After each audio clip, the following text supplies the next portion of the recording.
How to use baking soda to remove splinters.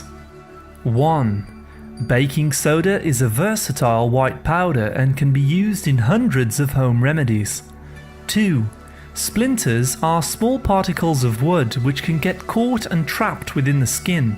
These can be very painful and become infected if they are not removed. 3. Often tweezers are used to remove the splinter from the skin.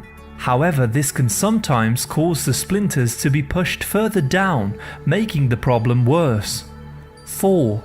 The good news is that baking soda can be used to soften the splinter and exfoliate the skin, making it easier to remove effortlessly and painlessly. 5. Mix 1 teaspoon of baking soda with a little water to make a paste. Apply this to the affected area and cover with a small bandage until the paste dries. 6. Remove the bandage and the splinter will be removed as the paste is lifted when you pull at the cloth. 7. This is a much easier method than using tweezers and is more effective for removing the splinter. 8. To learn more about baking soda remedies, please see our playlist at the end of today's video. Thank you very much for listening.